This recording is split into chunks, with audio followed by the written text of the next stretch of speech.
back to Mr. Welcome back to Mr. Culp's Earth Science. Today we're going to be talking about waves, so get ready to learn.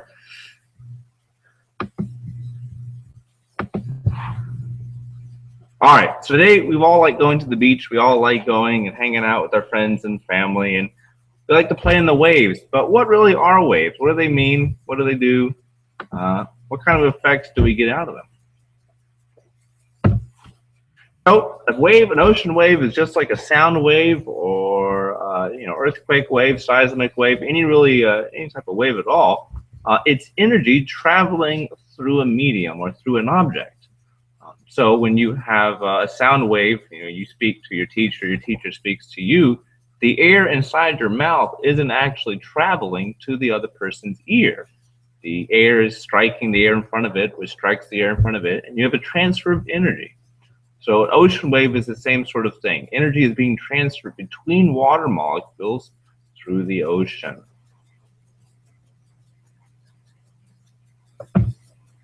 As you can see, our friend is traveling along a very energetic wave. So waves can be caused by a variety of different things, but one of the main things that can create them are large storm systems, so like a hurricane or a tropical depression. So you can make very, very large waves with these objects or with these phenomena. What's going to be creating your waves is wind, and your wind is very strong in a hurricane. So wind speed is one of the big things that causes wave size or increases wave size. The time that the wind is blowing, so how long it is blowing across the surface, and the area that's being covered. So a hurricane is a very massive object that can cover an entire state. Winds are moving very, very fast, and the hurricane is slow moving, so it stays over an area for a long time.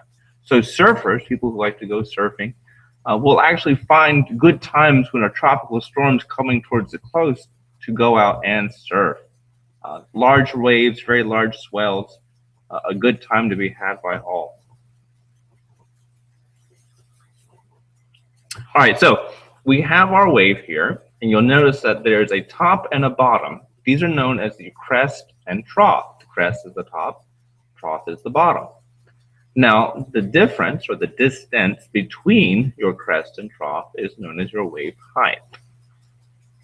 So most ocean waves aren't very high, maybe a few feet, especially if you're around here. But if you go out to California or anywhere else with very, very, very open water, a lot of storms around it, you're going to find very large waves, very high wave heights. The distance between one trough to another is known as your wave length. So wave height and wave length.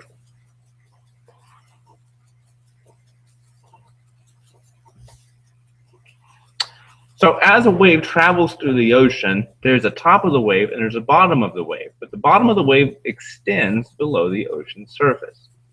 So you might be asking yourself, Mr. Culp, when I see a wave and it's splashing up onto the shore, that's water being moved, not just energy. And you're right, you're very right. But what's happening is that as that wave approaches the coastline, the bottom of the wave actually hits the beach and is pushed upwards. Now it's going to be pushed upward until gravity takes over and is pulled back down onto the earth, creating what we call a breaking wave.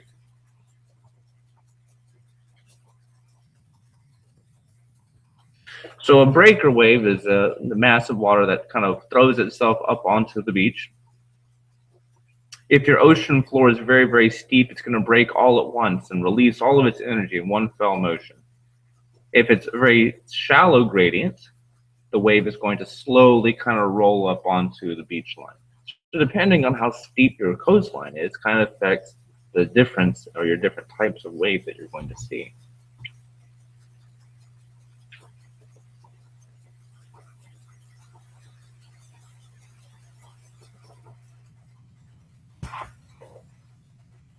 So when you go to the beach with your family or with your friends, you like to go play in the water. So you go out with your younger cousins or younger brothers or sisters or whoever, and you play in the water for an hour or two. Well, you notice is that when you start to come back to eat lunch or you come back to dry off, your towel and your parents and your family They're way down the beach. Now, you didn't swim away from them and you didn't walk away from them. So how in the world did you end up way down away from them?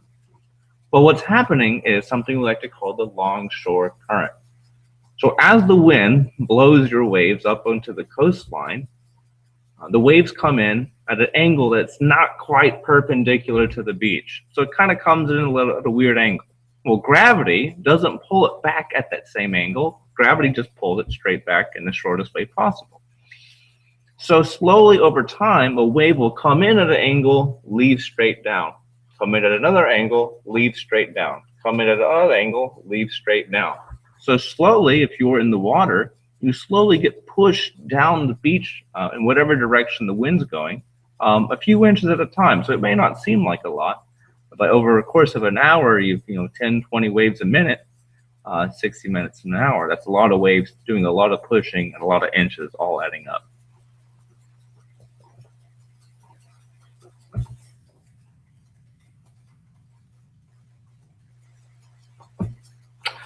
Refraction. So a good way to understand refraction is to think of sound waves or light waves. So if you have your teacher is out in the hall and you can hear them fussing at someone, or if you see sunlight coming through a window but you can't quite see the sun, what you're noticing is refraction. So when energy waves, regardless of what kind they are, hit an object, they bend around them, and ocean waves are no different. So when ocean waves interact with the coastline, if they interact with one part of the coastline first, they will bend around till they fully release all of their energy. And that's what you're seeing in your two pictures. Your ocean waves are traveling through your inlet, bending around the small islands, and then releasing their energy on the rest of the coastline. So this process is known as refraction, the ability to bend around a solid object.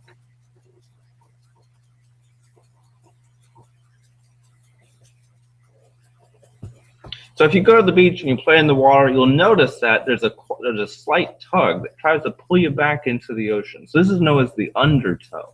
And it's not that bad. You might be pushed a little bit. But if it becomes too great, it becomes a rip current. And that's very, very, very dangerous. It can tire people out. So the best way to avoid a rip current, if you find yourself stuck in one, is to swim parallel to the beach. If you swim parallel to the beach, you'll eventually work your way out, and then you can kind of ride the waves in, kind of float back in. And just make sure you don't get too tired, because if you're going to drown, it's because you can't swim on your own, or you're too tired to swim.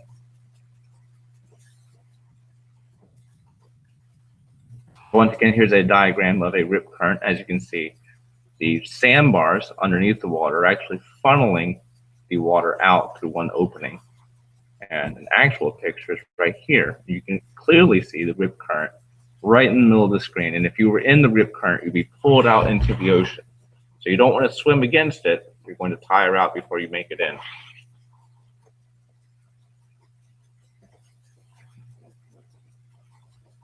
Make sure to watch for these rip current signs. They know where the sandbars under the water are. So if you see one, avoid swimming in these areas. Okay, so waves are energy. And let's say that you have a small brother or sister or a cousin or some sort. Let's say that that person, whoever it is, decides that they're going to take their little fist of fury, ball it up, and then transfer energy into your nose. When that happens, it's going to transfer your nose and transfigure your nose into a bleeding mess. So that was an energy transfer. Now, obviously, waves aren't punching us, or they're not punching cliffs or anything, but they are transferring energy. And this slow transfer of energy, while one wave won't do anything, thousands and tens of thousands over years and years and decades can slowly take a rock and break it down and change it.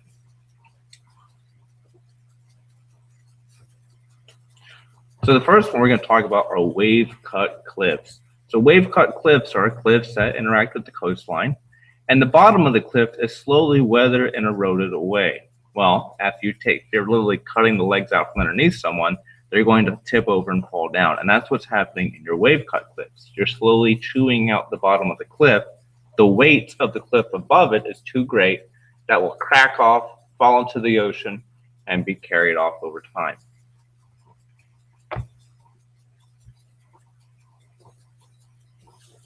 Another thing we see are sea arches and sea stacks. So once again, if you have a headland jutting out into the ocean and a wave strikes this headland, it's going to bend around or refract around it and erode the sides of it as well. Over time, you can get something known as a sea arch to form, and the arch will eventually give way, crack, and fall into the ocean, leaving a sea stack by itself, just a large pillar or a large column of rock. We don't see too many of these here on the East Coast, but if any of you are familiar with the West Coast, Washington, Oregon, or Northern California, you're probably familiar to seeing these objects out in the ocean.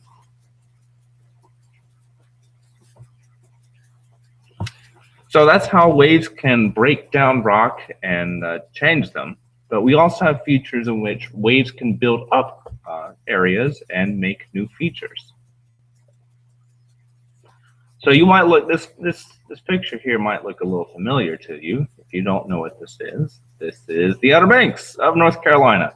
This is Blackbeard's resting place, where he went down over 250 years ago.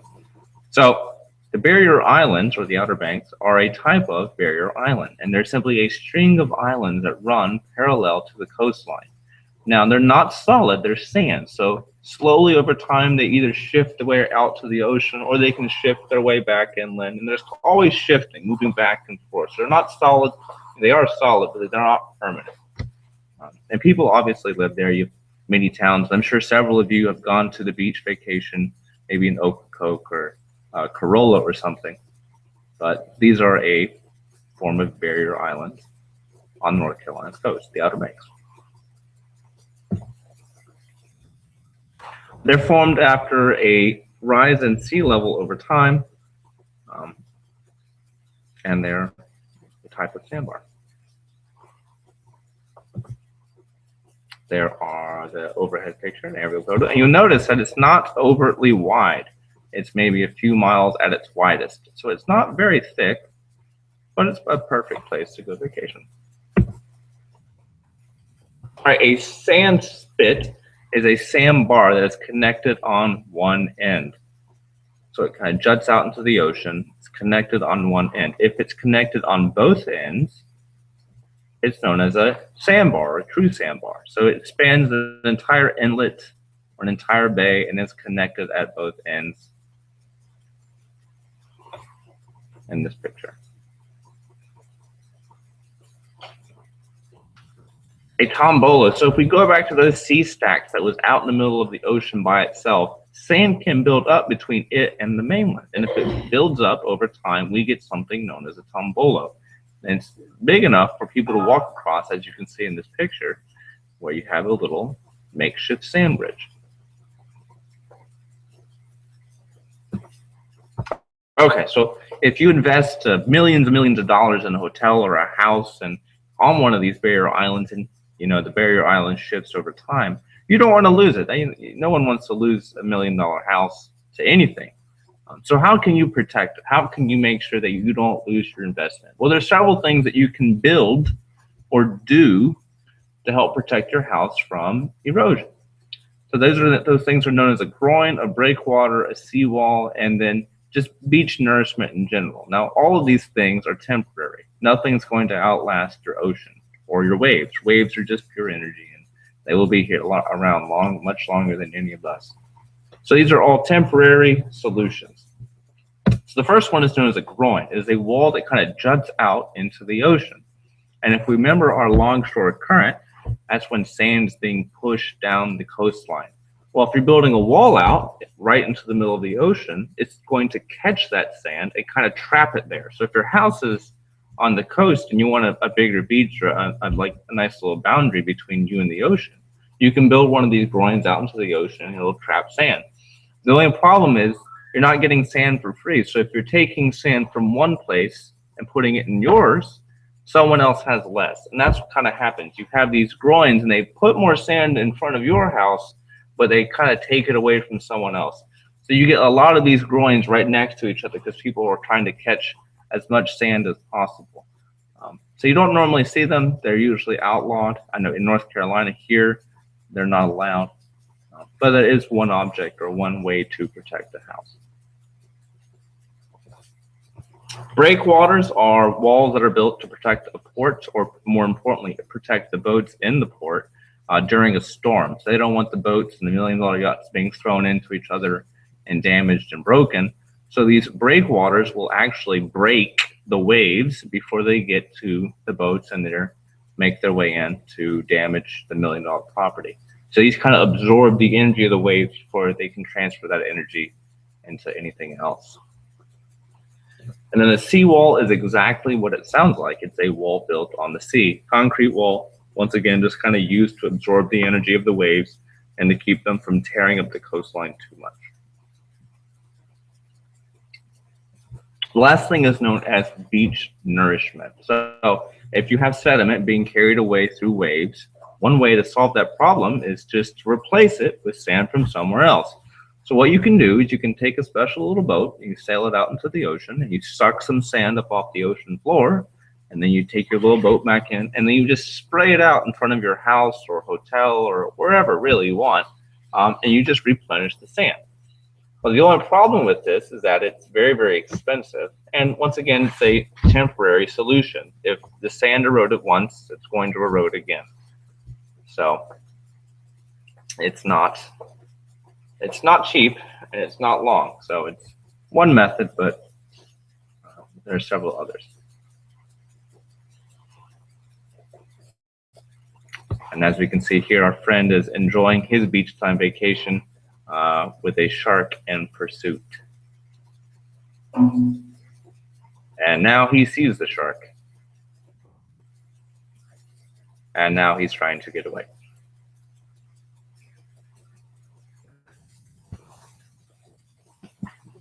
Thank you for your time. Have a wonderful day and study hard.